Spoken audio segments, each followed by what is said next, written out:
In addition to our duties of unloading supplies from the ships and taking supplies to nearby islands, we had other duties.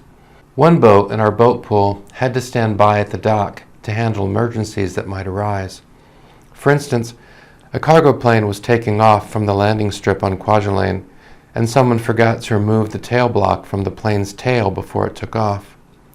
The pilot could not control the plane, and it crashed on the coral near the island. I was on duty with the coxswain, and when we saw what had happened, we called for another crew to go with us to the scene of the accident. When we arrived on the crash scene, we found that all 5 occupants aboard the plane were killed. During the invasion of the island, I had seen thousands of dead bodies, and it did not bother me. However, I could not handle picking up pieces of bodies. I manned the boat while the other men loaded the bodies and parts of bodies into our landing craft. Working conditions were bad enough, but in addition to working in the hot sun and living on sea rations, when we first secured the island, we had to keep a close watch for snipers. Snipers became a problem at dusk and after dark. One early evening, a tank crew was resting on their bunks, and their tank was parked alongside their tent. We were told that through the silence of the evening, the tank crew could hear enemy soldiers laughing and yelling. 4 drunken Japanese soldiers dashed out of their foxhole. They carried 2-quart sake bottles in their arms.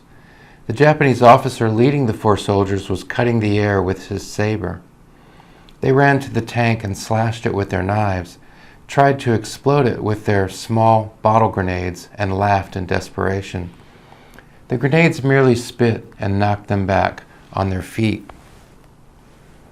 The tank men shot 2 of the Japanese and then chased the other 2 to a pillbox where the Japanese were shot and killed. Snipers were a real problem.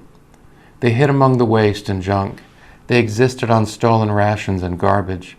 They would sneak out at night to steal and kill American soldiers. All personnel on the island were given passwords to use at night when going from one location on the base to another.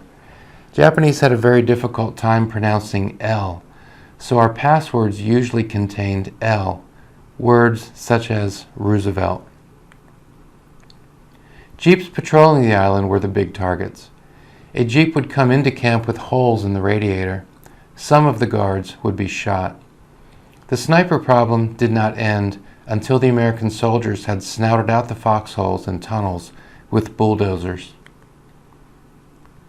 Living and eating among dead soldiers was difficult to take. The dead were buried, but, it seemed, the dust and flies lived on forever. It was the dry season on the island, and the dust flooded up from the busy dirt roads. The dust stained our clothes, but water was scarce, so we had difficulty washing our clothes. Eating was a real task before we got tents with netting set up. The netting helped with the flies, but it did not help with the dust. Before tents were set up, large blowflies would land on your hands as you were putting food in your mouth. The sailors did not spend any more time in camp than necessary. There were no flies or dust on our moving boats. I spent 7 long months on Kwajalein.